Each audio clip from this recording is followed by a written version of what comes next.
आकारं व्याप्तं येन चराचरं तत्पदं दर्शितं येन तस्मै श्रीगुरवे नमः। गुरुर्ब्रह्मा गुरुर्विष्णु गुरुर्देवो महेश्वर गुरुर्साक्षात् परब्रह्म तस्मै श्रीगुरवे नमः। ध्यानमूलं गुरोर्मूर्ति पूजामूलं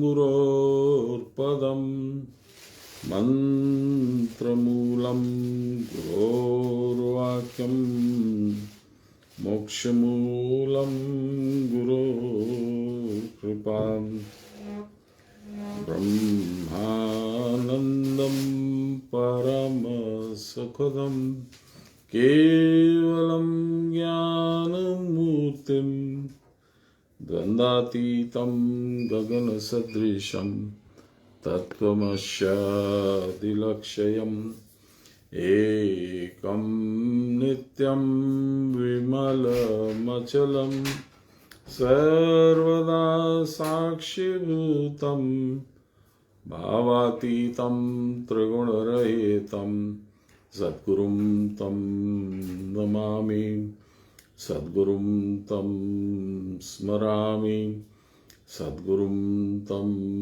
भजामि। नमो ब्रह्मण्यदेवाय गोब्राह्मणहिताय च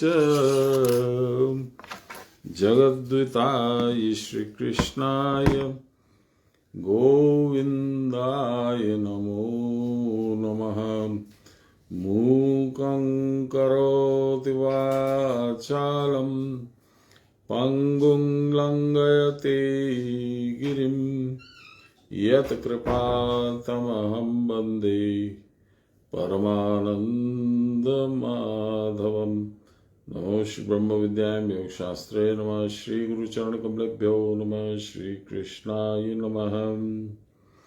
सर्वधर्मान् परित्यज्य मामेकं शरणं व्रज अहं त्वां सर्वपापेभ्यो मोक्षयिष्यामि मा शुचः। अनन्याश्चिन्तयन्तो मां ये जना पर्युपासते तेषां नित्याभियुक्तानां योगक्षेमं वहाम्यहम्। ॐ श्री गुरुवे नमः। श्री गुरुवे नमः। श्री गुरुवे नमः।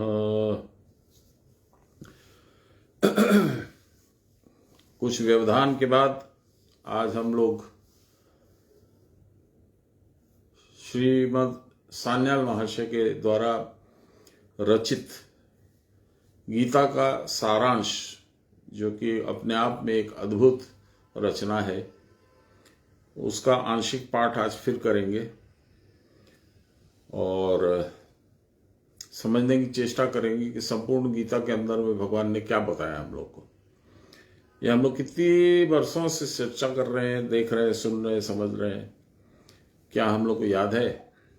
क्या सचमुच हम लोग अपने हृदय पे हाथ रख के बोल सकते हैं कि हाँ मुझे याद है, मैं जानता हूं? कोई नहीं बोल सकता। मैं तो नहीं बोल सकता। आंशिक रूप में कहीं का कुछ, कहीं का कुछ, कहीं का कुछ मालूम हो सकता है, याद हो सकता है, पर पूर्ण गीता की गति क्या है, क्या बोला जा रहा है, क्यों बोल रहे हैं भगवान, क्या उद्देश्य है, क्या उपदेश है, हम लोग नहीं जान सकते।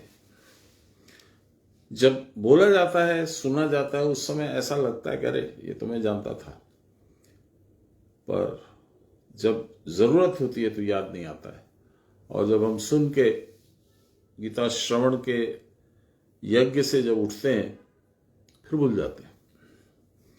मनुष्य की इस भूल के पीछे क्या कारण है जानते हैं? कठोपनिषद में यमराज ने ही बुलाया नचिकेता को परांचिखानि व्यतृणत स्वयंभो तस्मात् परांग पश्यन्ति न अंतरात्मनः कश्चित् धीरा मैक्षते आवृत चक्षुम अमृतात्मिच्छन्न। चूंकि स्वयंभू या स्वयंभू माने जिसको निर्माण करने वाली दूसरी कोई शक्ति या कोई प्रेरणा या कोई कर्म नहीं है, ऐसे स्वयं निर्मित भगवान ने हम लोगों को सारी इंद्रियों को बहिर्मुखी करके निर्माण किया है। आंखें बाहर देखती है, कान बाहर सुनता है, नाक बाहर का स्मेल लेता है, स्वाद खाना हम लोग बाहर का खाते हैं। और इस कारण से यमराज कहते हैं नचिकेता से कि इसकी वजह से हम समस्त इंद्रियों के द्वारा बहिर्मुखी हुए और इस बहिर्मुखी होने की वजह से हम अपने अंदर भगवत स्वरूप आत्मा को न देख पाते, न समझ पाते, न अनुभव कर पाते। तो इसका उपाय क्या है? यमराज अगले श्लोक में उसी में कहते हैं कश्चित धीरा, धैर्य के द्वारा धैर्य धारण करके, कश्चित धीरा अमृताद विच्छन्न, अमृतत्व प्राप्त करने की इच्छा से मैक्षते देखते हैं, आवृत चक्षु आंखों को बंद करके, बाहर नहीं देखने देते, अंदर झांकते। बहिर्दृष्टि अंतर्लक्ष्य, लहर माशा की जो फोटो है उसमें आप देखिएगा, ध्यान आपको आएगा कि वो लग रहा है कि बाहर देख रहे हैं पर वो देख रहे हैं कुटस्थ में।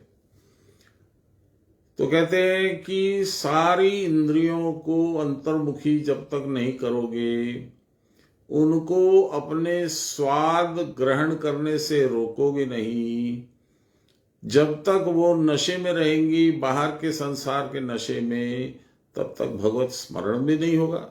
स्मरण तो होगा ही नहीं, मनन भी नहीं होगा और अनुकरण का तो सवाल ही नहीं उठता।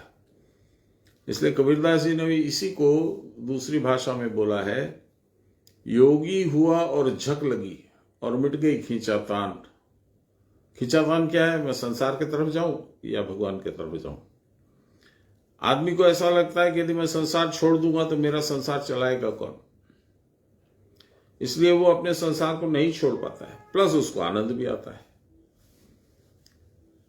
अपने सूरदास जी की रचना है जो जगजीत जी गाए थे, जो बहुत सुंदर था, बाबा को मैं बराबर सुनाता था, फोटो को, बाबा की फोटो को। तुम मेरी राखो लाज हरी, दारा पत्नी, सुत बेटा, धन। दारा यानी पत्नी, बेटा और धन, ये तीनों मिलके मुझे विडंबित कर रखे हैं। मेरे सुध बुध सब बिसरी, तुम मेरे राखो लाज हरी। तो ये सारी बातें हम लोग कई बार गीता पाठ के दौरान चर्चा कर चुके हैं, पर ऐसा लगता है कि यहां से घुसती है, यहां से निकल जाती है। कुछ देर के लिए, शायद 2-4 मिनट के लिए रहती होगी तो रहती होगी। इसी कारण इतने जन्म हम लोग को व्यतीत करने पड़ते हैं। कितने जन्म? कोई काउंटिंग नहीं है, कोई नहीं जानता है। लाखों में है कि करोड़ों में है, हजारों में तो नहीं है, हजारों से तो बहुत ज्यादा है।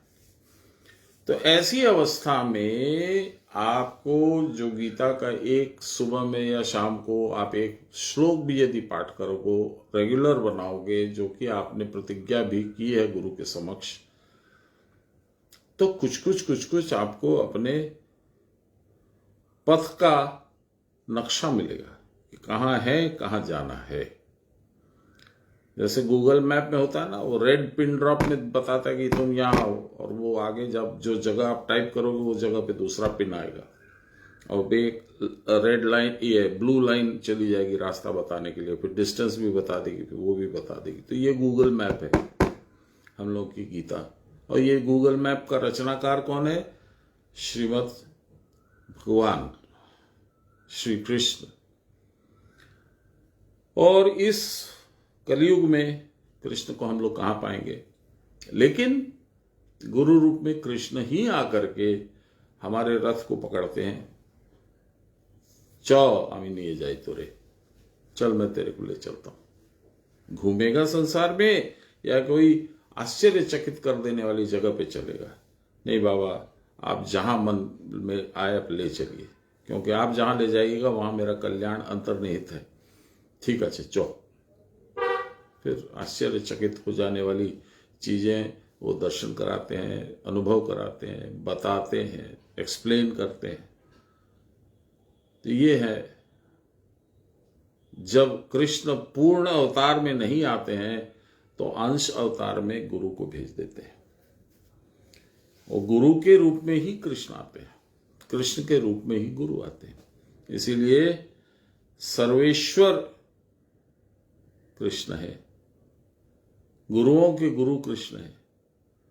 मैं तो कृष्ण के और गुरु के बीच में कोई अंतर नहीं देख पाता हूं। पहले एक जमाना था जब गुरु को मैं एक साधारण मनुष्य भी समझता था, और बहुत सारी आधुनिक बातों में उनको मैं थोड़ा सा वांटिंग मानता था, कमजोर समझता था। कितना बड़ा मूर्ख था मैं। आज बहुत होशियार हो गया हूं ऐसा तो मैं नहीं क्लेम कर सकता हूं, लेकिन कम से कम वो दृष्टि अब थोड़ी परिवर्तित हो गई है। अब गुरु को हाड़मान से शरीर गुरु नहीं, ये समझ में आ जाए तो भी बहुत बड़ी बात है, बहुत बड़ा अचीवमेंट है। तो अब हम लोग 18 अध्याय तो पूरा कर ही चुके। सारांश जो सान्याल महाशय का लिखा हुआ था, 2 पेज 3 पेज 4 पेज जितना भी पढ़ पाते हैं, हर सेशन में पढ़ते हैं। मुझे लगता है 2-3 सेशन में कंप्लीट हो जाना चाहिए। जो है ठीक है लंबा है, अभी टाइम है। तो पढ़ते हैं हम लोग आज। हम लोगों को सान्याल महाशय बतला रहे हैं कि जिसको जन्म जन्मांतर के अर्जित साधनाभ्यास के संस्कार हैं, जिसने कई जन्मों तक साधनाभ्यास किया है, उनके लिए योग मार्ग उतना कठिन नहीं जान पड़ता। परंतु ये अधिकार लेकर न आने वाले, जिसने पिछले जन्मों में साधन नहीं किया है, तकदीर की बात है, पुण्य की बात है, अपनी अपनी स्थिति की बात है। अधिकार लेकर न आने पर भी इस जन्म के पुरुषार्थ के द्वारा यथेष्ट दैवी संपत्ति अर्जन किया जा सकता है। एक जन्म में ये तिवारी बाबा ने अपनी उसमें पटना से वो निकलती थी एक पत्रिका, अमृत वचन शायद नाम था, ऐसा कुछ था, जो भी था नाम। तो उस पत्रिका में तिवारी बाबा ने बहुत स्पष्ट लिखा है, मैं गारंटी देता हूं, यदि 6 महीने तुम विधि पूर्वक साधन करते चलोगे तो भगवत दर्शन हो जाएगा।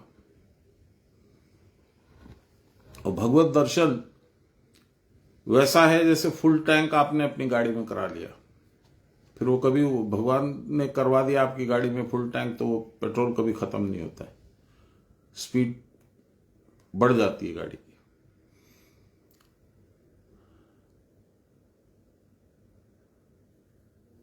यह होना निश्चय ही कठिन तो है, परंतु बिल्कुल ही नहीं होगा ऐसी बात भी नहीं है। अवश्य चेष्टा जरूर करनी पड़ेगी, अवश्य करनी पड़ेगी। यदि कहो कि चेष्टा आएगी कैसे, मेरा इंक्लिनेशन कैसे होगा, मेरी को अर्ज कैसे होगी कि साधना करूं, क्या दबाव बनेगा मुझ पे, तो इसका उत्तर यह है कि हमारी प्रकृति ही त्रिगुणी मई है, त्रिगुणी है, 3 गुणों की प्रकृति बनी हमारी। हो सकता है हमारे भीतर रजो और तमो भाव अधिक प्रबल हो, जिसकी वजह से हम साधन नहीं करना चाह रहे। लेकिन सद्गुण तो है ना, ऐसा तो नहीं है कि सद्गुण एकदम भी नहीं।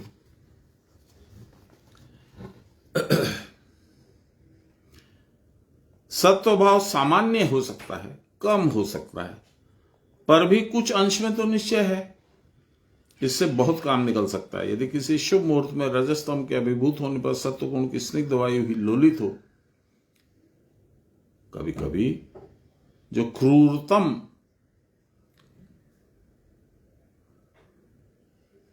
जानवर के जैसा व्यवहार और बर्ताव करने वाले व्यक्ति के हृदय में भी कभी कभी भगवान के प्रति स्नेह जागता है।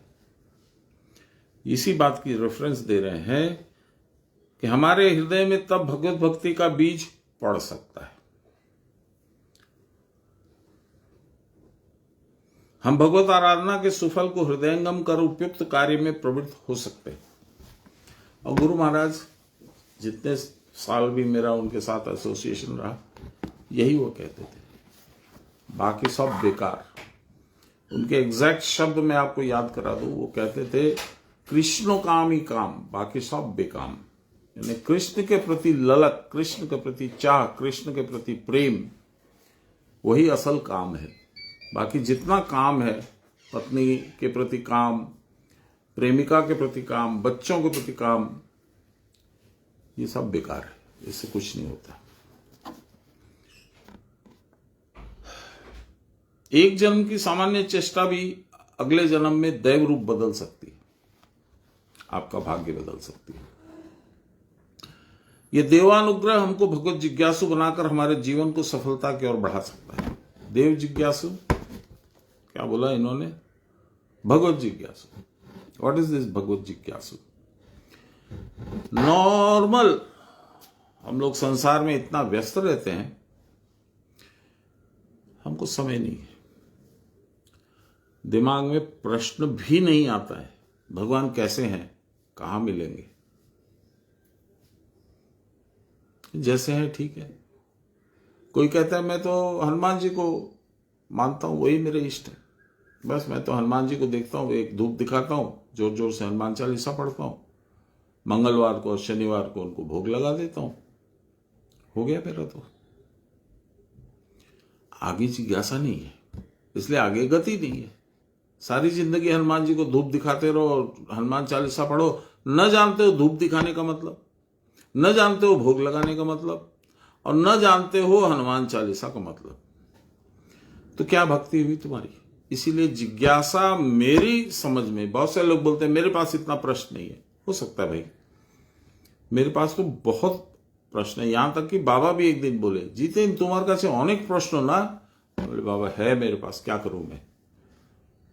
तो আমি না থাকলে তোর প্রশ্নের জবাবটা কোথা থেকে আসবে বলো দেখি। मैं बोला बाबा आप व्यवस्था करेंगे, मैं क्या जानता हूं कहां से आएगा। और वो आज भी भेज देते हैं। उन्होंने कहा ठीक है, अच्छा हमारे गुरुदेव के बोले दो। तो मैं बोलता था आपके गुरुदेव को मैं नहीं जानता हूं प्रभु, मैं तो अपने गुरुदेव को जानता हूं, उनके मुंह से सुनूंगा तो मैं आश्वस्त हो जाऊंगा कि नहीं ये होगा। अच्छा बाबा, अच्छा हबे। तो ये जिज्ञासा बनी रहनी आपकी प्रगति का मार्ग सुचारू बनाती है, और जिज्ञासा कुंठित हो जाना, नहीं होना, ये आपके मार्ग में अवरोधक का काम करता है। ऐसा मेरा मानना है। कुछ लोग इससे डिफर कर सकते हैं, कोई बात नहीं।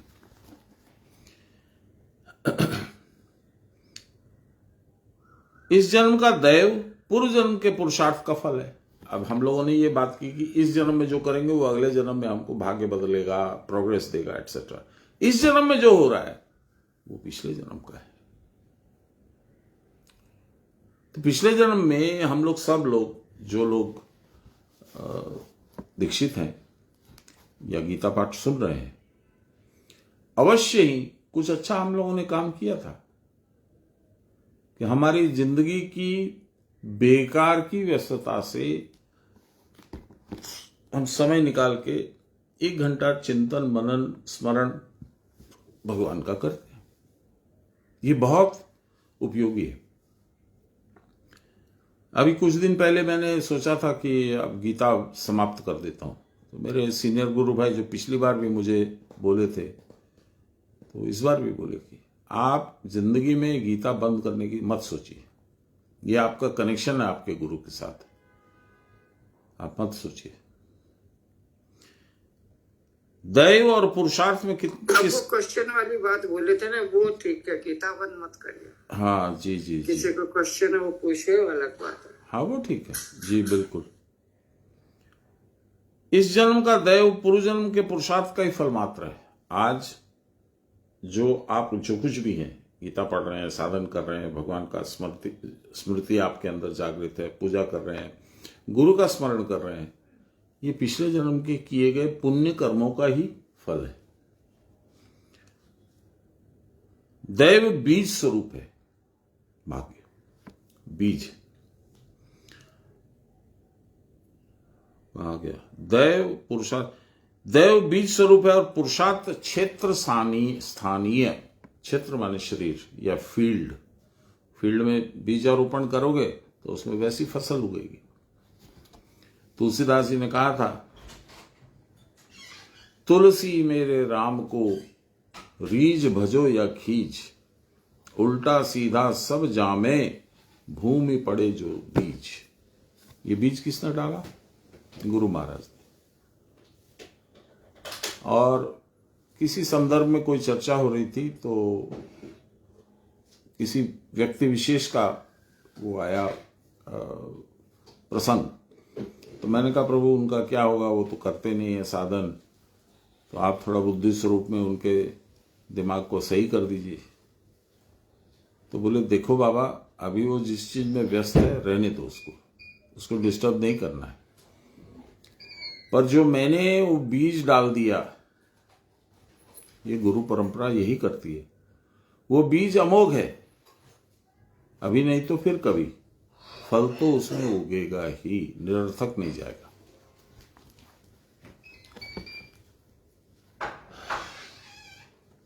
क्षेत्र के अच्छा होने पर यानी शरीर के अच्छा होने पर अपकृष्ट बीज भी उत्कृष्ट शस्य उत्पादन करता है। बहुत अच्छा बीज नहीं है लेकिन फिर भी फसल अच्छी हो जाएगी। दोनों के संयोग के बिना कुछ नहीं होता। पुरुषार्थ प्रबल होने पर यदि दैव क्षीणबल भी हो, भाग्य उतना मजबूत नहीं हो, तो हताश होने की आवश्यकता नहीं है, क्योंकि भगवान स्वयं पौरुष रूप में प्रत्येक मनुष्य के भीतर विराज रहे हैं। अतएव हमारे अदृष्ट में जो है वो तो होगा ही, यह सोचकर हमें अपने कर्म, उद्यम और आत्मचेष्टा को शिथिल नहीं करना चाहिए। वशिष्ठ जी कहते हैं, वशिष्ठ जी के कहने के पहले मैं एक बात बोलना चाहता हूं। जो लोग साधन नहीं कर पाते हैं, साधन के प्रति जो लोग उत्साह सृजन नहीं कर पाते हैं, मैं साधन करूंगा, कल सुबह से मैं जो है 4 बजे बैठूंगा, 5 बजे बैठूंगा, 6 बजे बैठूंगा, तो बैठ नहीं पाते। सुबह आते आते वो नींद इतनी गहरी होती है कि 7 बजते ही दिखते हैं। तो ऐसे लोगों के लिए क्या आशा है, क्या उम्मीद है? भगवान कहते हैं, गीता में ही लिखा है, बहुत सुंदर रूप में भगवान ने लिखा है कि जो लोग साधन कर नहीं पाते हैं या किसी शारीरिक अस्वस्थता के कारण, बीमारी के कारण, अंग भंग के कारण या किसी चीज के कारण कहीं ना पहुंचते हुए रास्ते में ही उनका साधन बंद हो जाता है, तो उनको निराश होने की आवश्यकता नहीं है। जहां वो छोड़ेंगे वहां से अगले जन्म में फिर उनको यात्रा स्टार्ट करने की भगवान जुगत बैठा देंगे।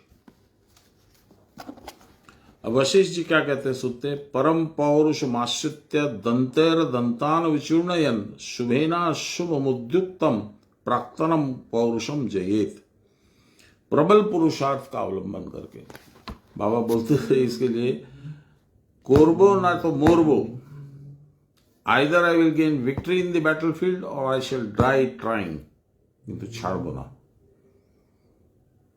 यही कहा है, वशिष्ठ जी भी ये कहते हैं, प्रबल पुरुषार्थ का अवलंबन करके, अवलंबन माने पकड़, प्रबल पुरुषार्थ को पकड़ के करूंगा तो करूंगा ही, दांत से दांत को पीस करके इस जन्म के शुभ कर्म के द्वारा प्राक्तन अशुभ कर्म फल को जीतना चाहिए।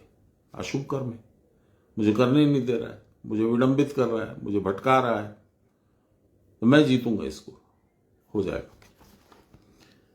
अतः हमारा अदृष्ट अच्छा नहीं है, भाग्य में ही नहीं है, क्या करें। आप तो बहुत अच्छे हैं, आप तो बहुत ऊंचे पहुंच गए, आप तो गुरु महाराज की बहुत कृपा मिली आपको, ये सब बोलने का कोई मतलब नहीं है। गुरु महाराज कैसे है मालूम है? गुरु महाराज है, गुरु और नदियां एक सम, सब काहू को देत, जिसका जैसा पात्र है, पात्र माने बर्तन, वैसा ही वो भर लेत। कोई कटोरी लेके गया तो कटोरी भर पानी लाएगा, कोई बाल्टी ले गया तो बाल्टी भर लाएगा, कोई यदि टैंकर ले गया पंप के साथ तो टैंकर पूरा भर के लाएगा। ये तो अपनी अपनी इच्छा की बात है। लेकिन नदी तो नहीं बोलती है कि तू मेरे पास से पानी मत ले जा, नदी तो नहीं बोलती है कि तू टैंकर भर के क्यों नहीं ले जाता है, ये भी नहीं बोलती कि टैंकर भर के ले जा, ये भी नहीं बोलती कि टैंकर भर के मत ले जा, ये तो आपकी इच्छा है।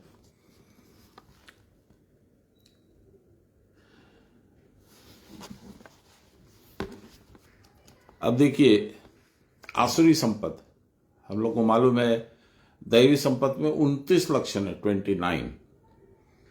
आसुरी संपत्ति में बहुत ज्यादा नहीं है, पर हर एक लक्षण प्रबल है, भयंकर है। क्या है? दंभ, मेरे जैसा कौन है। दर्प, उसी का एक रूप है। अभिमान, अहंकार। क्रोध, निष्ठुरता और अज्ञान, यह आसुरी संपत्ति है। राजसिक और तामसिक प्रकृति के लोगों की ये स्वभावजात गुण है। राजसिक और तामसिक गुण लोगों में ये मिलेंगे ही। जो निर्भीक और शुद्ध चित्त हैं, जिनकी कर्म में तत्परता और ज्ञान में निष्ठा है, जिनकी बाहरी इंद्रियां संयत हैं, दशरथ, दसों इंद्रियां संयत है, कंट्रोल में। जो दसों इंद्रियों को, घोड़ों समेत घोड़े इंद्रियां हैं, शरीर जो है वो अपना है, उसको कंट्रोल करके जो चलाए वो दशरथ। और उसके ऑपोजिट में दशानन, जो सारी इंद्रियों को खुली छूट दे रखा है, खाओ पियो मौज करो। जो दान करते हैं, यज्ञ करते हैं, शास्त्र अध्ययन करते हैं, तपस्या करते हैं, और जो सरल, लोभहीन, श्रद्धालु, अक्रूर। आप लोग को याद आएगा, अक्रूर शब्द एक व्यक्ति विशेष के लिए वृंदावन से भगवान कृष्ण और बलराम को जो ले गए थे मथुरा, कंस ने भेजा था, जाओ उनको लेके आओ। आपको ध्यान में होगा, अक्रूर जी को समझ में नहीं आ रहा था कि ये कौन है, क्या है, कंस इसके ऊपर क्या लग रहा है। मेरे को जहां तक याद है तो स्नान करने लगे रास्ते में, नदी में। तो नदी में जब स्नान किए, पानी में बैठे, तो भगवान कृष्ण दिखे। बाहर निकले तो देखे बैठे हैं रथ पे। ये अनुभव अक्रूर जी को हुआ था। अचंचल, तेजस्वी, क्षमाशील, शुचि, शुचि माने पवित्र आचार विचार वाले, अनभिमानी, जिसको किसी चीज पे अभिमान नहीं है, अहिंसक, किसी को मारने की, काटने की, खाने की इच्छा नहीं रखते,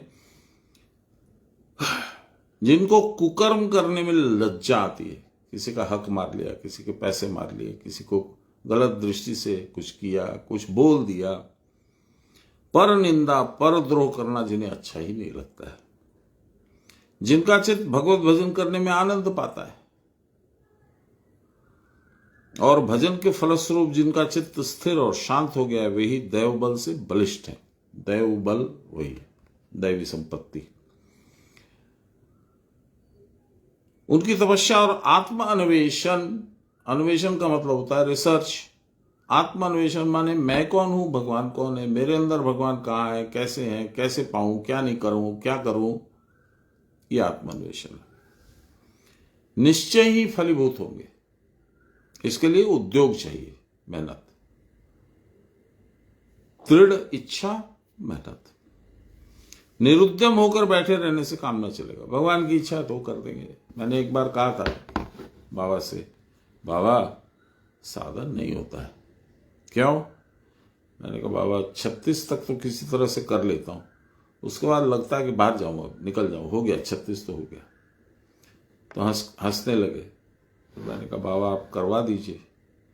बोले ये सब चापलूसी चलबे ना, ये सब चालाकी चलबे ना, এটা তোমার কাজ, তোমাকেই করতে হবে। मैंने कहा बाबा नहीं होता, मैं एडमिट तो कर रहा हूं। वो से बोललेও चलबे ना। फिर उन्होंने कहा कि जैसे तुम घोड़े को, बैल को, गाय को, पालतू जानवर को बांध करके उससे काम लेते हो ना, और वो जब अच्छा काम करते हैं तो तुम खुश होते हो, उसी तरह से देवता लोग तुम्हारे पुरुषार्थ, तुम्हारी मेहनत, तुम्हारा परिश्रम, तुम्हारा पसीना देख करके खुश होते, फिर वो मदद भी करते। लेकिन वो देखेंगे कि तुम कर रहे हो तब, हे भगवान हमको बचाओ, हे भगवान हमको बचाओ, कुछ नहीं होगा। फिर मैंने बहुत आर्ग्यूमेंट किया कि नहीं होता प्रभु, मैं नहीं कर पा रहा हूं। बोले वो बोलने से नहीं चलेगा, करो। तो मैंने कहा आप कुछ मदद करिए ना। बोले ऐसा चलो। बहुत देर के बाद, 15 मिनट के आर्ग्यूमेंट के बाद उन्होंने कहा अच्छा ठीक है चलो, एक तो कॉम्प्रोमाइज करते हैं। मैंने कहा जी बोलिए। बोले तुम एक करो तो मैं एक और करवा लूंगा। उसके बाद बहुत दिनों तक ऐसा हुआ कि मैं बैठता था ये सोच करके कि आज 36 करूंगा, ठीक 72 करके उठता था। ये काफी दिनों तक चला। गुरु तो मैं क्या बोलूं, भगवान ने गीता में कहीं भी निश्चेष्टता को प्रश्रय नहीं दिया है कि जब होगा तब होगा, जैसे होगा वैसे होगा, ऐसा भगवान ने कहीं नहीं कहा है। गीता का पुरुषोत्तम तत्व गीता की एक विशेषता है। पुरुषोत्तम तत्व 15वां अध्याय, उत्तम पुरुष की व्याख्या है, उत्तम पुरुष के दर्शन है, वो कैसे है वो सब बताया। जीव और जगत के भीतर दो शक्तियां खेल कर रही हैं, एक स्थिर है और नित्य है, दूसरी चंचल और सदा परिवर्तनशील है। परंतु यह स्थिर वस्तु न रहने पर जो सदा परिवर्तनशील है उसके अस्तित्व की कल्पना नहीं की जा सकती। नित्य और अनित्य दो वस्तुओं में एक को क्षर दूसरे को अक्षर कहते। इसका थोड़ा सा रूपांतर है। आज सुबह में मैंने फेसबुक में एक भगवान श्री कृष्ण और भगवान विष्णु और लक्ष्मी माता की जुगल, एक शरीर दो शरीर एक प्राण, वैसा फोटो दिया है। उसमें भी मैंने यही व्याख्या करी है जो यहाँ पे लिखा है। थोड़ा सा फर्क है, यहाँ पे ये लिख रहे हैं कि क्षर और अक्षर, क्षर शरीर यानी देह, मनुष्य देह, ये क्षर शरीर, और अक्षर है कुटस्थ, एक ही बात है। ये जो क्षर शरीर है, चंचल देह है, ये प्रकृति है, और अक्षर जो है ये पुरुष है। यहाँ हम लोग जानते हैं कृष्ण भगवान के लिए हम लोग कुटस्थ में दिखाते हैं, यहाँ पर भगवान रहते हैं, यहीं से कुटस्थ से वो चलाते हैं शरीर को। शरीर जो है उन्हीं की शक्ति है। आत्मा का कुटस्थ अपरिणाम भाव है, यानी उससे कोई रिजल्टेंट कुछ नहीं है। शरीर में है रिजल्टेंट, सर्दी खांसी लगेगी, गर्म सर्द लगेगी, भूख लगेगी, प्यास लगेगी, ये शरीर का स्वभाव है। और जब युवावस्था रहेगी तो बच्चे बढ़ेंगे, बच्चे पैदा भी होंगे, बनेंगे भी, बढ़ेंगे भी, ये परिणाम है। फिर से पढ़ता हूं, आत्मा का कुटस्थ अपरिणाम भाव ही अक्षर पुरुष है। नो रिजल्ट, इसका कोई प्रोडक्ट भी नहीं है, इसको सर्दी भी नहीं है, गर्मी भी नहीं है, ठंड भी नहीं है, काट भी नहीं सकते, कुछ नहीं कर सकते। और आत्मा का नाना रूपों में प्रकाश या परिणामशील भाव क्षर पुरुष है, ये देह। एक जन्म में आप मनुष्य हैं, कोई काला है, कोई गोरा है, कोई ऊंचा है, कोई नाटा है, कोई मोटा है, कोई भूखा है, परपेचुअल भूखा है, खाते ही रहता है, खाते ही रहता है, कोई खाली किताबें पढ़ता है, कोई कुछ करता है, कोई कुछ करता है। अलग अलग स्वभाव, अलग अलग रूप, अलग अलग उपाधि। और फिर वही अगले जन्म में ऊंची गति होगी तो ब्राह्मण बनेगा, नीची गति होगी हो सकता है चौपाया जानवर बन जाए, दोपाया बन जाए, बिना पैर वाला बन जाए, सांप इत्यादि। अक्षर पुरुष ही आत्मा का सत्य बिंब है, रिफ्लेक्शन, जो उससे सहस्त्र अर्थात पावकाद विस्फुलिंगा प्रतिबिंब उत्पन्न होते हैं। थाउजेंड्स ऑफ रिफ्लेक्शंस, एको हम बहुश्याम भगवान बोलते हैं। वे क्षर भाव हैं। पुरुषोत्तम के साथ अक्षर का बहुत सादृश्य है, परंतु पुरुषोत्तम को भी अक्षर ही कहते हैं। क्षर को भी पुरुष कहते हैं क्योंकि चित्त का प्रतिबिंबित पढ़कर क्षर भी चैतन्य में जान पड़ता है। हमारे शरीर को, जो कि बेसिकली मट्टी है, इसमें भगवान के अक्षर रूप का प्रतिबिंब है, और इसलिए ये पूरा का पूरा शरीर ऐसा लगता है, करे देखो कितना पावरफुल आदमी है। मोदी जी के लिए नहीं हम लोग बोलते हैं कि पूरे देश को कहां से कहां ले गया, भगवान की कृपा है इस पे। ऐसे ही आप पे कृपा है भगवान की, तभी आप चलते फिरते, बोलते, उठते हैं, सब कुछ करते। यह क्षर पुरुष सर्वदा बहिर्दृष्टि संपन्न, परांची खानी व्यतीर्णत स्वयं, जो भी बोला। इसी कारण वह निज स्वरूप के विषय में अनभिज्ञ है, वो खुद नहीं जानता कि मैं कौन हूं। एक आत्मा ही नाना रूपों में दृष्ट हो रहा है। आपका बच्चा भी आप ही का आत्मा का रूप है, आपका नौकर भी आत्मा का रूप है, बाहर का कोई स्ट्रेंजर आया वो भी भगवान का ही रूप है। इसको न समझकर जो नानात्व रूप भेद दर्शन करते हैं, उनका विनाश अवश्य संभावी है। अर्थात उनका पुनः पुनः आवागमन कदापि निवृत्त नहीं होता। विनाश का मतलब ये नहीं है कि नष्ट हो गए, विनाश का मतलब कि नष्ट हुए फिर आए, फिर नष्ट हुए फिर आए, फिर नष्ट हुए फिर आए। यही प्रकृति पक्ष में विनाश कहलाता है। तदिदम भगवान राजन्नेक आत्मात्मनाम स्वदृक अंतरो अतरो भाति पश्यतम माययोरुधा। यह समस्त विश्व जगत प्रकाशक परमेश्वर का स्वरूप है। ध्यान से सुनिएगा, परमेश्वर के सिवा यह विश्व और कुछ भी नहीं है। एको हम बहुश्याम, वह एक है। उस परमेश्वर में कोई नाना तो नहीं है। यही भोक्ता है, यही अंदर और बाहर विराज रहा है, केवल मायावश नाना रूपों में दृश्यमान होता है।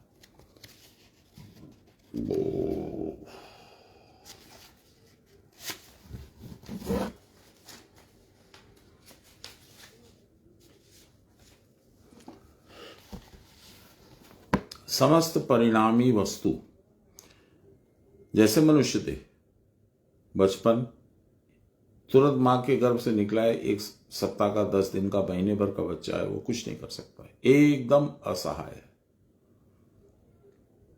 फिर वही बड़ा होकर के पापा, मामा, दादा, बाबा बोलने लगता है, तो माँ बाप की खुशी का ठिकाना नहीं रहता। फिर वो बड़ा होकर के जिद भी करता है, खाना नहीं चाहता है, खेलना चाहता है, ये करता है, तो माँ बाप की परेशानी का कारण बनता है। फिर और बड़ा होता है तो लव जिहाद में फंस जाता है या कोई दूसरे जिहाद में फंस जाता है, तो माँ बाप का तो हृदय एकदम निचोड़ के निकाल देता है। फिर और आगे बढ़ता है तो सत्यवती पत्नी ले आता है, अच्छी पत्नी ले आता है, तो घर धन्य हो जाता है, स्वर्ग बन जाता है। और भाग्यवश यदि कर्कशा आ जाती है तो वही जो इतना सुंदर घर था माँ बाप को बचाया हुआ, वह नरक बन जाता है। फिर और आगे बढ़ता है, अमेरिका चला जाता है, इंग्लैंड चला जाता है, जर्मनी चला जाता है। फिर वो देखता है कि अरे माँ बाबा भी इतना बड़ा मकान ले रखे हैं, आज के दिन तो रियल एस्टेट का बहुत वैल्यू है, हम लोग का मकान, गांव का जो मकान है उसका भी नहीं होगा तो कम से कम 5 करोड़ है, 7 करोड़ रुपया है, तो बाबा क्या करेंगे, हम उनको यही ले आते, वो मकान बेच खाता है। तो ये है जीवन लीला। ये क्यों होती है? क्योंकि हम लोग परिणामी पदार्थ है। भगवान का रूप तो है, पर वैसा रूप है जिसके बाहर में लेप लगा हुआ है, सत्य असत्य, झूठ, आपके दुख सुख, ये सब उसमें पैदा होता है। समस्त परिणामी वस्तुओं और जीव के भीतर जो एक अपरिणामी नित्य वस्तु रहती है, भगवान स्वयं, आत्मा स्वयं, जिसे चक्षु नहीं देख सकता, जिसको देखने के लिए दिव्य चक्षु की आवश्यकता होती है, जिसकी स्थिति त्रिकुटी में है, वह योगियों की योग पथानुगम्य है, उसे लोग नहीं समझ पाते। वह नित्य सत्य अविनाशी है, वही कुटस्थ अक्षर है। इस कुटस्थ अक्षर से भी श्रेष्ठ एक उत्तम पुरुष है, ये कुटस्थ के भी परे है। कुटस्थ को देखते देखते पश्चात उस उत्तम पुरुष को देख पाते हो, उसे ही शास्त्र में परमात्मा कहा है। कुटस्थ को आत्मा, उत्तम पुरुष को परमात्मा। वह स्वर्ग मृत्य पाताल त्रिभुवन में व्याप्त होकर उसके अतीत होकर वर्तमान है। वो यहां भी है, वहां भी है, वहां भी है, वहां भी है, कोई ऐसी जगह नहीं है जहां नहीं है। वो वही करता है, वही ईश्वर है, वही पुरुषोत्तम परब्रह्म है। इस पुरुष का जो भाव अंतहीन और अपरिणामी है, उसी को अक्षर पुरुष कहते हैं। उसका दूसरा भाव परिणामी और बहुरूप विशिष्ट है, उसको क्षर पुरुष कहते हैं। चेतन और अचेतन समस्त जीव और जगत नियम पूर्वक संभूत होकर उसी में विलीन हो रहे हैं। जब क्षर और अक्षर ये दोनों भी भाव उसी के हैं, तो वह क्षर के अतीत कैसे हो सकता है? उसको छोड़कर क्षर भाव टिक भी नहीं सकता।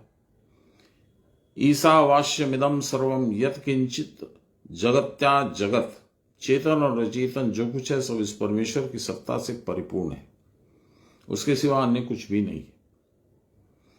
उसको क्षर के अतीत इसलिए कहते हैं कि उसका जो भाव देह रूप में परिणाम को प्राप्त हुआ, उसकी उपासना करके अर्थात संसार भोग में आसक्त होकर कोई भी उसके प्रपंचातीत भाव को धारण नहीं कर सकता। अभी बताया वही बात है। उसी का रेपिटेशन है।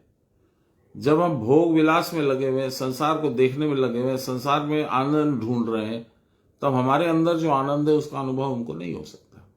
हम लोग वो पढ़ते हैं ना स्तुति, ब्रह्मानंदम परम सुखदम केवलम ज्ञान मूर्ति, तो वो तो हमारे अंदर है, पर हम तो बाहर देख रहे हैं, चिराग तले अंधेरा। वही हाल है हम लोग का।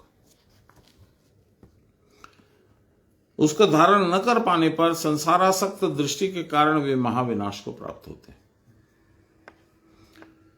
अर्थात मृत्यु से केवल उनका परित्राण ही नहीं हो सकता। केनोपनिषद में लिखा है, यह चेद वेदित दथ सत्यमस्ति न चेद इह वाह वेदिन महति विनष्ट।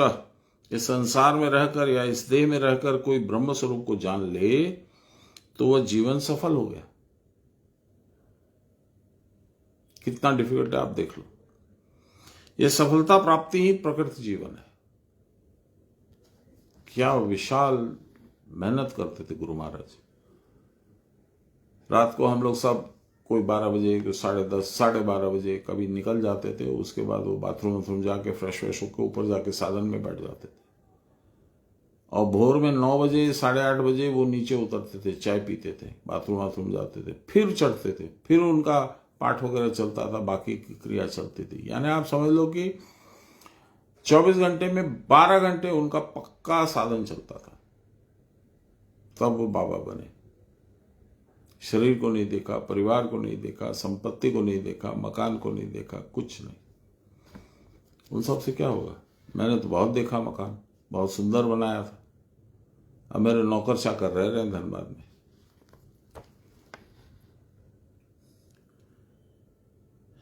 इस संसार में रहकर, इस देह में रहकर यदि ब्रह्म स्वरूप को जान लिया तो वह जीवन सफल हो गया। यह सफलता प्राप्ति ही प्रकृति जीवन है। जिसके अविनाशी अटल ब्रह्म भाव को यदि न जान सका तो वो मृत्यु है।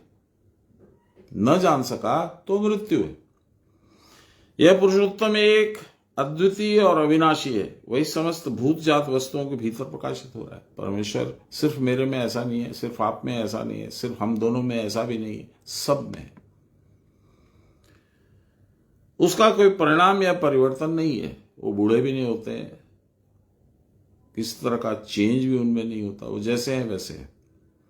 वही ईश्वर है, वही जीव रूप है, वही सर्वत्र सब जगह होकर सब कुछ कर रहा है। हम लोग के दुर्गा स्तुति में आता है, सर्वस्वरूपे सर्वेशे सर्वशक्ति समन्विते भयेभ्यस्त्राहिनो देवी देवी दुर्गे समस्तुते नमस्तुते। सर्वस्वरूपे, जितना रूप है सब तुम्हारा है। सर्वेशे, कोई ऐसी जगह नहीं है जहां तुम नहीं हो।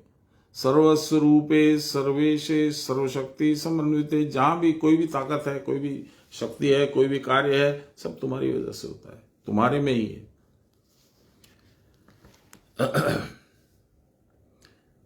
परंतु ये जीव भाव चिरंतन नहीं है।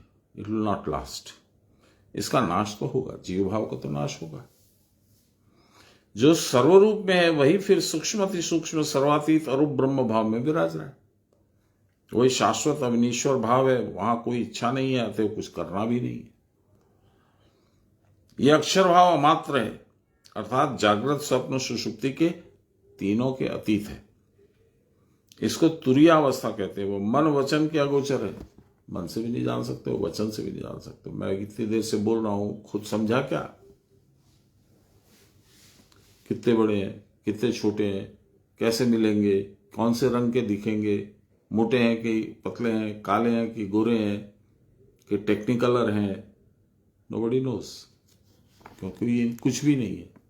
हम लोग जो कुछ भी वर्णन करते हैं वो वर्णन हमारी अपनी इंद्रियों की क्षमता के अनुरूप करते हैं। आंख से जो दिख जाए, कान से जो सुन जाए, उसी को मानते हैं हम। इसीलिए हम लोग गलत करते हैं।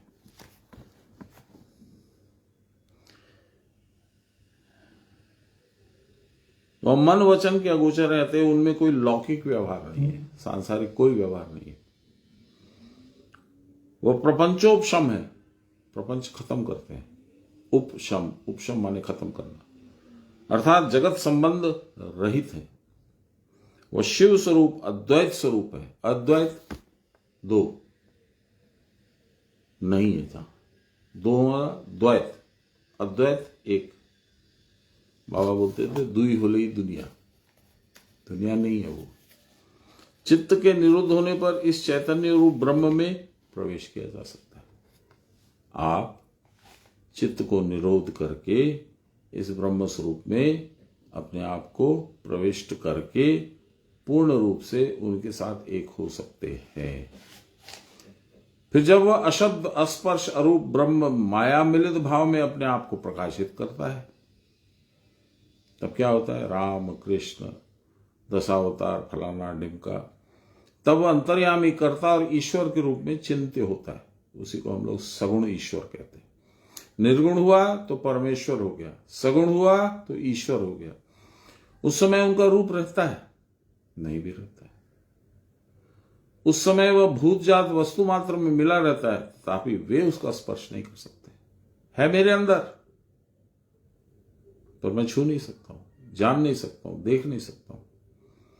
प्रलय निशा, निशा माने होती रात, प्रलय की रात में सब कुछ भगवत प्रकृति में सुप्त रहता है। सारी सृष्टि भगवान की दो शक्तियों में है, परा और अपरा। वह दोनों फिर मिलके एक हो जाती है, जिसको कहते हैं आद्या। और आद्या शक्ति भगवान के हृदय में निवास करती है।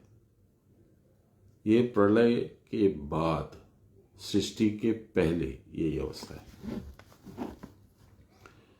उस समय कोई सृष्ट पदार्थ नहीं रहता है। There is nothing called srishti, there is nothing called creation. गुण क्षोभ के पहले एकमात्र निर्गुण निराकार निष्प्रपंच ब्रह्म ही विराजता है। नाम रूप का कोई चिन्ह मात्र भी वहां नहीं रहता। सृष्टि काल में फिर जब सृष्टि प्रारंभ होती है, तब क्या होता है? स एव भूयो निज वीर्य चोदिताम स्वजीय मायाम प्रकृतिम से सृक्षतंतीम अनाम रूपात्मनि रूप नामनि विदित समानो अनुसार सांस्कृत। वही भगवान जीव के भोग के लिए नाम रूप वर्जित जीव आत्मा की नाम रूप उपाधि की सृष्टि करने की वासना से सूर्य काल शक्ति से प्रेरित करके अंशभूत जीव गुणों को विमुक्त करने वाली सृष्टि कार्याभिलाषिनी प्रकृति का अनुसरण करते हैं। वाह वाह, क्या शब्दावली है! इसको एक बार धीरे धीरे पढ़ता हूं, समझने की चेष्टा करेंगे हम लोग। जब अब सृष्टि हो रही है, तब क्या हो रहा है? भगवान जीव के भोग के लिए, जीव आएगा तो उसको सभी चीज चाहिए। रोटी कपड़ा और मकान तो बेसिक नेसेसिटी है, वो तो चाहिए ही चाहिए। नाम रूप वर्जित, न नाम है न रूप है, ऐसी आत्मा की नाम रूप आदि उपाधि की सृष्टि करने की वासना से, आत्मा की नाम रूप आदि उपाधि, मेरा नाम हो गया फलाना, मेरा एक रूप है, तो मैं अलग हो गया। मेरी पत्नी का नाम अलग है, वो अलग हो गई।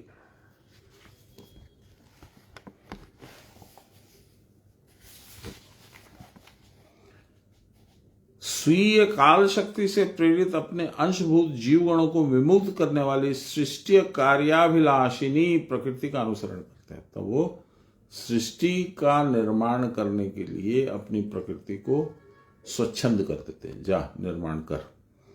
और उस सब का कर्म विधान करने के लिए वेदादि शास्त्रों का भी निर्माण भगवान ही करते हैं। यह एक ईशो जगदात्म लीलया सृजत्यवत्यति न तत्र सज्जते। एक अद्वितीय ईश्वर, एको हम द्वितीय नास्ति, अद्वितीय, ऐसा ईश्वर आत्मलीला प्रकट करके, खुद की लीला प्रकट करके इस विश्व की सृष्टि, रक्षा और संहार करते हैं।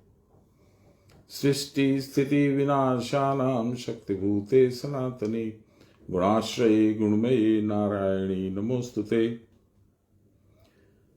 और अनासक्त होने के कारण, भगवान तो अनासक्त है, निर्ममम निरहंकारम, निर्मम बोलते ना, बड़ा निर्मम है यार, तो बड़ा निष्ठुर है यार, ऐसा बोलते। निर्मम मेरा नहीं, मम मन में, निर्मन में नहीं, मेरा नहीं है।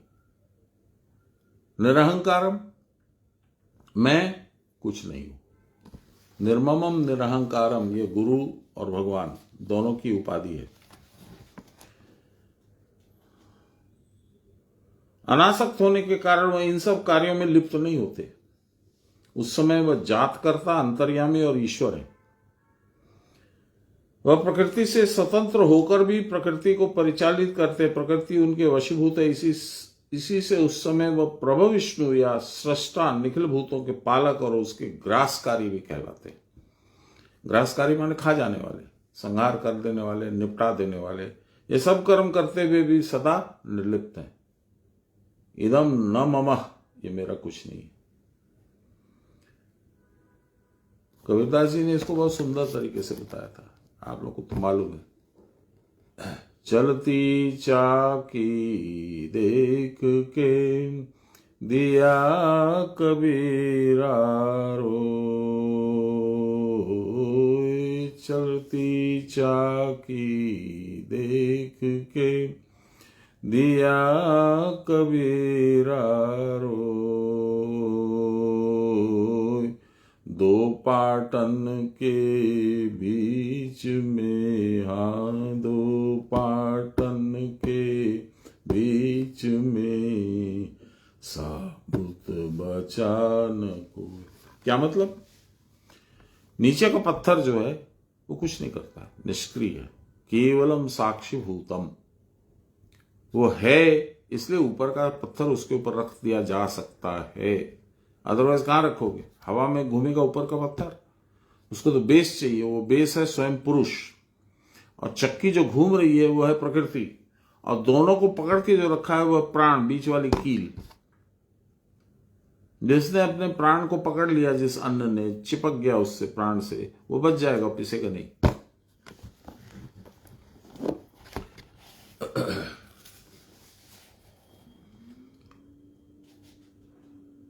तो कहते हैं ये सब कर्म करते हुए भी सदा निर्लिप्त हैं। अब उस नीचे वाले पत्थर पे कोई सा भी अन्न डालो, कितना भी ऊपर वाले पत्थर को घुमाओ, हैंडल लगा करके, जोर लगाओ, कम लगाओ, कैसा करो, वो निर्लिप्त है, वो बस है। और चूंकि वो है इसलिए चक्की चक्की है, वो काम करती है। ये सब कर्म करते हुए भी वह सदा निर्लिप्त है, नॉट इन्वॉल्व। न इदम मम, वो मेरा नहीं है। वेदांत सूत्र में लिखा है, जन्मादस्य यतः, सृष्टि स्थिति और लय उन्हीं से होता है। उनके न रहने पर कुछ भी नहीं होता। यदि नीचे का पत्थर नहीं होगा तो कुछ भी नहीं होगा। न बाजरा पीस पाओगे, न ज्वार, न गेहूं, कुछ नहीं। इन सब कर्मों के मूल में उनका कोई निगूढ़ संकल्प नहीं है। वो संकल्प तो चक्की चलाने वाले का है। कौन है वो? प्रकृति रूपी शक्ति। क्योंकि उनके लिए अप्राप्तव्य कुछ नहीं है, ऐसा कुछ भी नहीं है जो भगवान को नहीं मिल सकता है, और उनके भीतर ही लीन भी हो जाता है सब। उनकी अनिच्छा की इच्छा से ये जगत उत्पन्न होता है, अस्तित्ववान होता है, और उन्हीं के भीतर लीन हो जाता है। यह उनके अघटन घटन पटीय सी विचित्र माया शक्ति का प्रभाव है। पावकाद विस्फुलिंगा की तरह से उनमें ये अनंत विचित्र जगत उत्पन्न होता है। पावक माने अग्नि। अग्नि में जैसे विस्फुलिंगा, पतंग वाले कीड़े जाकर के प्रवेश करते हैं, वो रेजिस्ट नहीं कर पाते, वो जल जाते, भस्म हो जाते। ये अनंत विचित्र ऐसे ही जगत उत्पन्न होता है। आश्चर्य की बात है, उनके भीतर रस ग्राहिता भाव भी अपूर्व रूप में स्फुटित हुआ दिखता है। इसी से जान पड़ता है कि जगत क्रीड़ा में उद्देश्यहीन होकर भी वे प्रवृत्त रहते हैं। यदि उनमें रस भाव न होता तो उनके ही प्रतिरूप हम जीवगण कभी किसी से प्रेम नहीं कर सकते थे। रस के प्रति आकर्षण होने के कारण आज हम पारस्परिक प्रणय में आबद्ध होते हैं। I love you, you love me, इलू इलू, ये सब इसी की वजह से होता है। एक दूसरे के साथ एक दूसरे का मिलन आवेग आकाश में, स्वर्ग में, अवनी में महाआनंद के प्रबल वेग के रूप में उच्छ्वसित होकर उठ रहा है। यह जो परस्पर मिलन आवेग है, यह आत्मा के साथ परमात्मा के महामिलन की आशा सूचित करता है।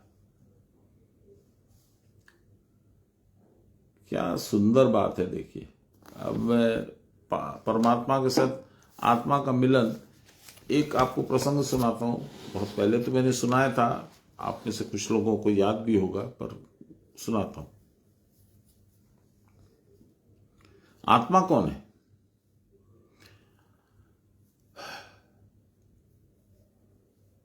आत्मा है श्री कृष्ण जिनसे विवाह करते हैं।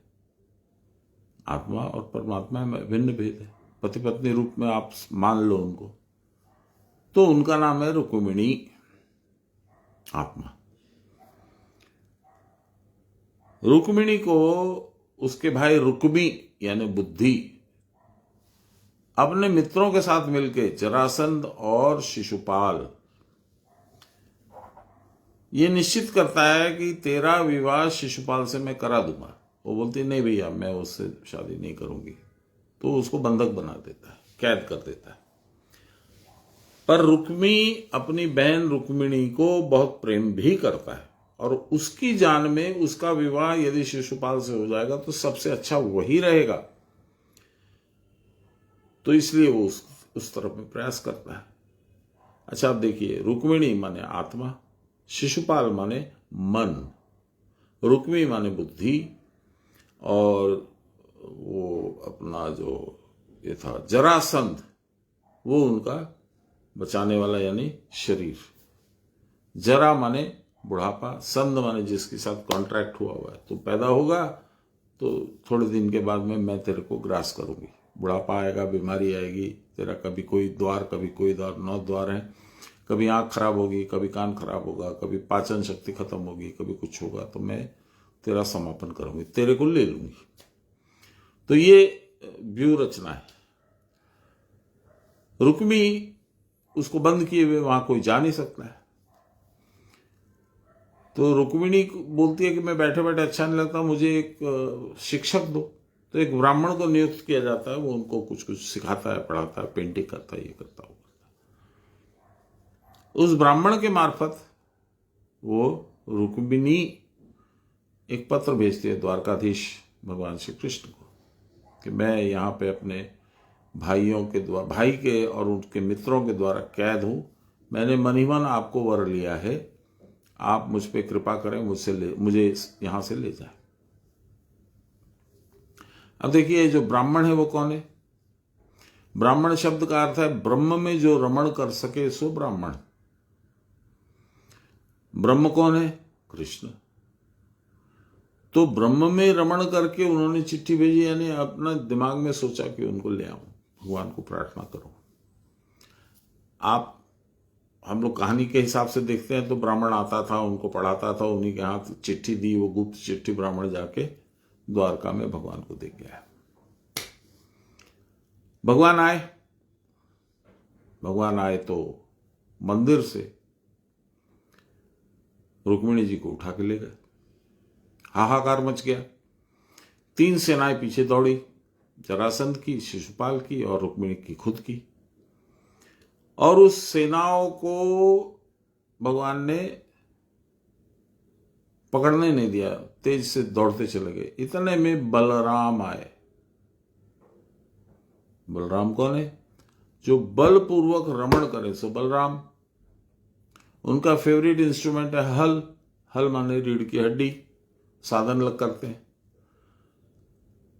तो साधन मुद्रा में जब साधक बैठता है तो उसकी आत्मा और परमात्मा का मिलन होता है, लोग चले जाते हैं।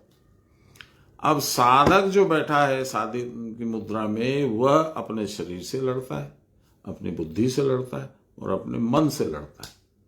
यानी जरासंध, रुक्मी और शिशुपाल से वो लड़ता है और उनको हरा देता है। अब भगवान इधर द्वारका पहुंच जाते हैं रुक्मिणी को लेके बिल्कुल।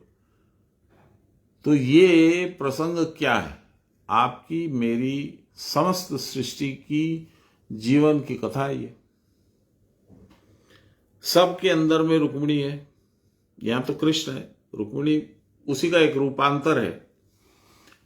वो मिलना चाहती है अपने परम रूप से यानी परमात्मा से, और उसको रोकता कौन है? शरीर, मन और बुद्धि। अपनी सेना को दौड़ाते हैं हम लोग, कभी आंख से कुछ देखते हैं, पिक्चर देखते हैं, टीवी देखते हैं, वो देखते हैं, वो देखते हैं, कभी कहते हैं यहाँ खाने चलो, उस कैफे में बहुत बढ़िया खाना है, हम लोग मन नाच करता है, हमको नाच कराता है। तो ये हमारे और आपके जीवन की कहानी है। इस तरह से जो लीलाएं हैं, महाभारत बोलिए, रामायण बोलिए, शिव पुराण बोलिए, वो सारी शिक्षा देने के लिए ये लीलाएं की गई है भगवान के द्वारा। और जो ये रचना है, इनका आध्यात्मिक अर्थ न समझो तो अर्थ का अनर्थ निकल जाता है। तब तो फिर भगवान ऑर्डिनरी आदमी हो गए। अपनी प्रेमिका का चिट्ठी आया, वो उसको लेने चले गए। बहुत से लोग बोलते हैं कि 60,000 पत्नियों से शादी करी उन्होंने, नरकासुर के कैद से निकाल करके 60,000 आदमियों से शादी कोई करता है? बहुत सारी अटपट बातें बोलते हैं, नहीं समझने के कारण। तो ये थोड़ा सा भगवान पे भरोसा रख करके, थोड़ा सा ध्यान करके, विचार करके यदि हम लोग सोचेंगे तो सारी समस्या का निदान मिलता है। अब हम लोग कहाँ पहुंचे हैं?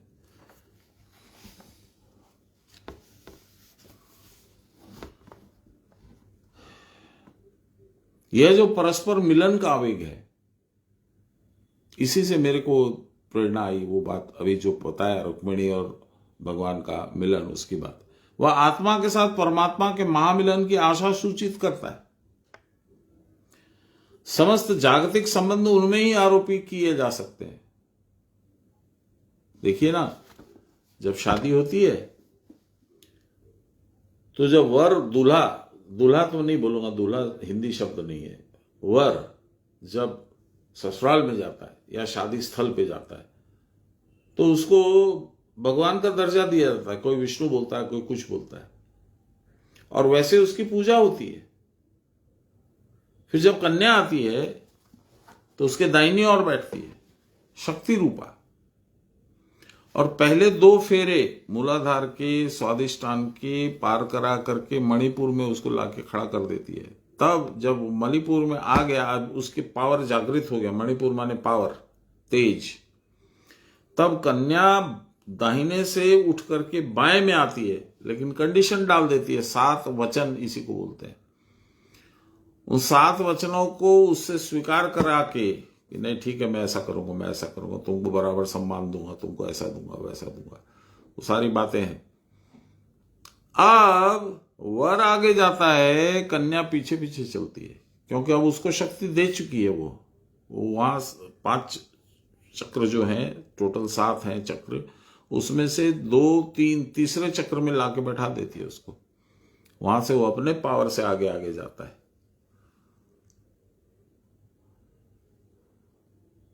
तो ये सारा कुछ जो है, पति पत्नी, ये वो, ये सब आत्मा और परमात्मा के मिलन का द्योतक है, एग्जाम्पल है। समस्त जागतिक संबंध उनमें ही आरोप किए जाते हैं। वही हमारे माता पिता, पति पुत्र सब कुछ है, क्योंकि चैतन्य से विमुक्त होकर कोई हमारा माता पिता, पति पुत्र या प्रियजन नहीं हो सकता। ये प्रिय भाव यदि उनमें आरोपित हो तो वह और भी अंतरतम मनोज्ञ रूप में प्रतिभात होते हैं। इस सुंदर पवित्र भाव रस से विमुक्त होकर ही द्वारका की प्रजामंडली भगवान के समीप अपने हृदय के भाव को व्यक्त करती हुई बोली। अब ये हम लोग कल पढ़ेंगे, 6:35 हो गए, तो 500 नंबर पृष्ठ है, कल हम लोग इसको पढ़ेंगे। श्री रुद्राभिषेक वाला वो कौन दिन होगा? 8 तारीख को। 8 तारीख जी। कितना बजे बोले थे, याद नहीं है। कोई बात नहीं, हम लोग खबर कर देंगे आपको। मुझे भी याद नहीं है, इसलिए मैं आपको कुछ बोल दूं फिर गलत निकल जाए। वो मंजू देवी हौजी के लिए गई हैं, वो आएंगी तो उनसे परमिशन लेके आपको खबर दे दूंगा। ठीक है। श्री कृष्ण गोविंद हरे मुरारे, हे राम नारायण वासुदेव, श्री गुरु चैतन्य हे आत्मदेव, हे मात दुर्गे हर विश्वनाथ, सर्वे भवन्तु सुखिनः, सर्वे सन्तु निरामया सर्वे भद्राणि पश्यन्तु मा कश्चित् दुःखभाग् भवेत् असतो मा सद्गमय तमसो मा ज्योतिर्गमय मृत्योर्मामृतं गमय आविराविर्महीदि। बोलिए प्रेम से गुरु महाराज की जय, परम गुरुदेव की जय, परात्पर गुरुदेव की जय, परमेष्टि गुरुदेव की जय, आदि गुरुदेव की जय, गुरु माता की जय। हर हर महादेव। मां प्रणाम निविंद। सब लोगों को जय गुरु। कल मिलते हैं।